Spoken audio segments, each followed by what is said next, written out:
Hello. So I'm making this video because I want to talk about cameras. It's been a very long time since I've been thinking about making this video. And ever since I thought about making videos just for like my own interest, out of my own interest, it wasn't like I was into the video business or anything. It has been a bit of a conundrum that which camera we should buy, and they keep releasing new cameras every year, and we always have this kind of sort of confusion that do what we have, is that enough? You know what I'm saying. And this video is going to be like really long, and I'm going to sit here and talk because I know, like, I don't care how many people watch it. I just want to like tell them what they should I don't know. I'm like so confused. I had all the ideas in my head when I was not recording this video, and as soon as I hit the record button, they're like all disappeared, like they're all gone, and I don't even know what to say. So I'll get straight to the point then, maybe, right?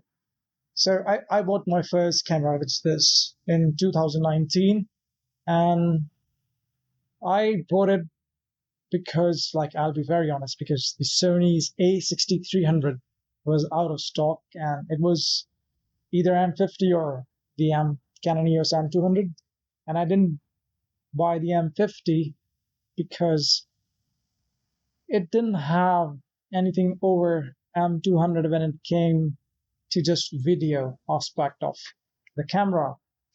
In fact, the M200 had the eye autofocus feature, which the M50 didn't have. And there were like basically two negatives about this camera that everyone was preaching about. It was the viewfinder and the mic jack. Well, uh, it has been like 4 years since, and I've realized that if you're filming videos, you don't need either of these. You don't need the viewfinder or the mic jack, because if you put your mic on the camera, you'll go away from it, you'll lose the audio quality anyway. So if you're traveling or even filming videos like this, you can put a mic here or anywhere and record it to an external source, not to the camera, and you'll get better output, basically better results. And you can watch as many videos of those YouTubers as you would like. And I haven't seen any of them using either the viewfinder or even mic check on the camera that often. When they're in their studio, they have a dedicated, I don't know, some sort of high-end equipment just to record the audio because they're like pros. And excuse me, we are not the pros. We just want to make or record good videos of ourselves or our friends and family, or travel videos or whatever. So basically, this little camera here, the M200, is more than enough, more than capable of recording very good videos. And I basically wanted to talk about, how good this setup is. Look how small this is. It's not on right now, so look how small this is. It's smaller than uh, another camera. It's like almost the same size. If you could just remove this tripod base, it's almost the same size of this full frame Lumix S5. And I would come to the point why I bought the S5 as well. Oh my god, I've got anxiety again. As soon as I don't know. It's not, recording to a camera is not natural, right? We all have anxiety and we are all nervous, so I'm nervous as well. And of course, the most difficult part about making a video is the audio. What kind of irony is that now? there's like all kind of ambient noise and background noise and everything that's going on when you're making a video. Um, all you want is like a clear sound output, but that's next to impossible. I'm recording this video through an AI adapter, AI noise cancelling adapter, so it's going to suck anyways. So coming back to why I made this video now, it's because of this immense pressure that these YouTubers put on us to buy the gear that we don't need. I bought this. It's the RP, Canon EOS RP, just because of the full frame push. That full frame images are like so much better than images that come out of an APS-C camera, and that's true basically. But this camera is trash, honestly. Like the dynamic range is better on the M200. The usability is better on the M200. This camera has even the micro SD card goes in the battery compartment. So if you have this on a gimbal, or if you'll attach a battery grip, your memory card is blocked too. Whereas here on this little guy, you have a different memory card compartment. The battery compartment's here, and you even get a flash, which is not in this. And it was like nearly third the price of the RP. So and there are like numerous. Let's talk about this camera, right? The drawbacks, the negatives of this camera. First is the battery life. I'm sorry to say, but the battery life is fairly decent. It's better than the M200. It's better than the Nikon D33, the 300 that I had before, the M200. You can get like 2 hours of video recording on single battery and almost 500 photographs. I mean, like, what are you complaining about? It doesn't even matter which camera you would buy. You would always end up buying spare batteries. So get a spare battery and don't get a battery grip, because you would not be able to open the battery door, and so that's useless. Don't buy a battery. If there are any Canon EOS R8 users watching this video, please don't buy the battery grip. Buy spare batteries and buy one that come with a USB charger like this. It's these are like the aftermarket batteries for the Canon EOS RP LPE17 batteries, and this charger has a USB-C port, and it supports the original Canon batteries as well, so you can charge your batteries on the go. You don't need to find a power socket every time you wish to charge your batteries, and of course you can charge it with a USB-C power delivery power bank, but uh, only when the camera is switched off. So they've tripled it in a lot of ways.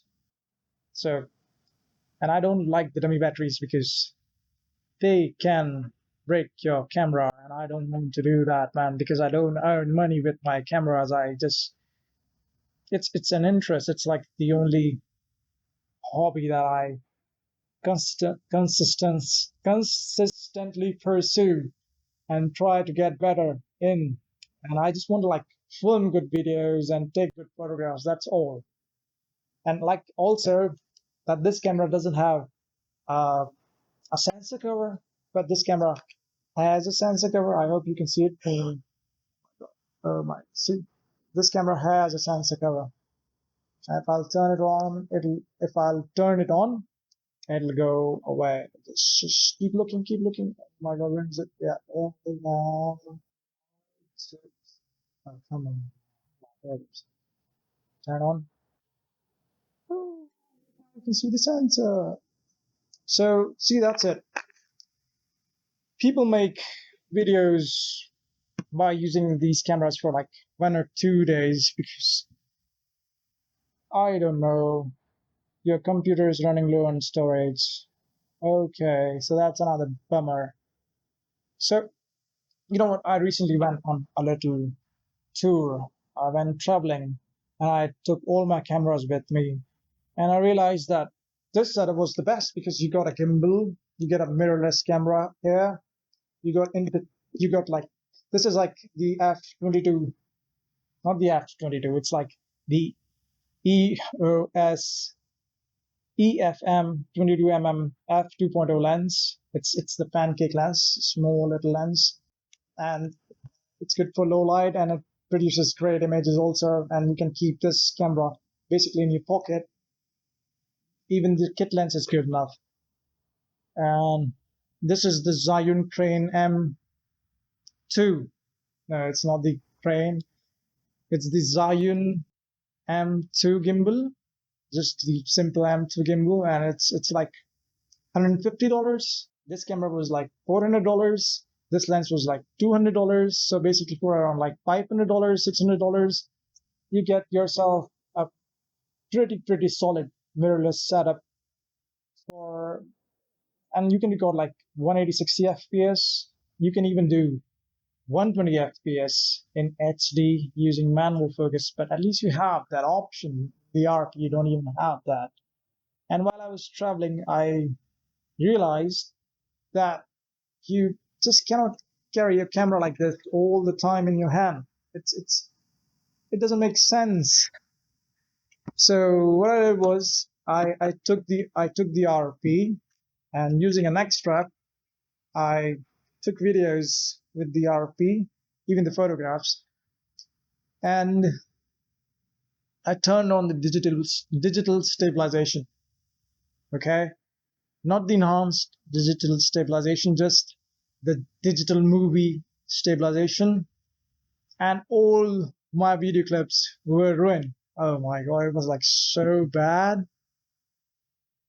They were like wobbles across the frames, not just rolling shutter. And rolling shutter also on the RP, the rolling shutter is so bad that this camera is not for videos, it's RP, it's for photography, I guess, right? But I still think the M200 takes better photos than the RP. I don't know why. Maybe because of the f2.0 approach. I don't know.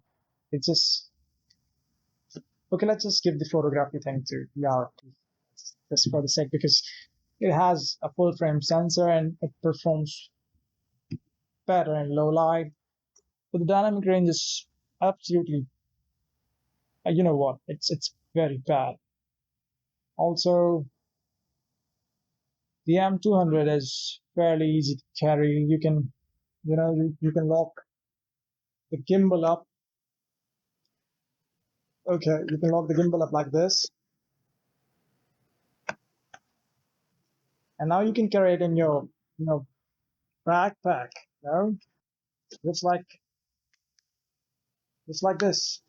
You can now carry it in your backpack, and it would not go anywhere. It'll just stay like this, and you can even take photographs like that. Not like that, but like that.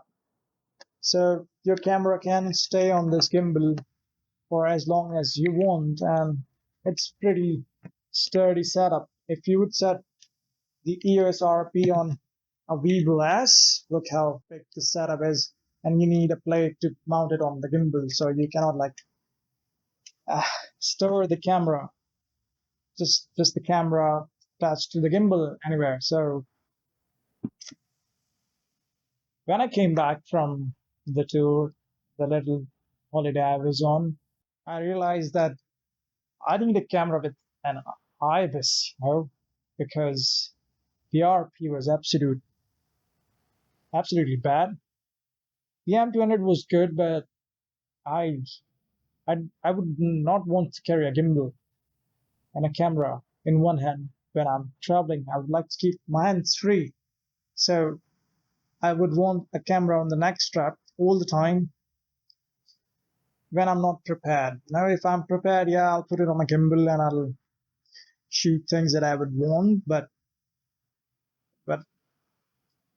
usually, it's so much easier if you can just put it around your neck and use your hands for all the other things that are there in the world to do while you're traveling.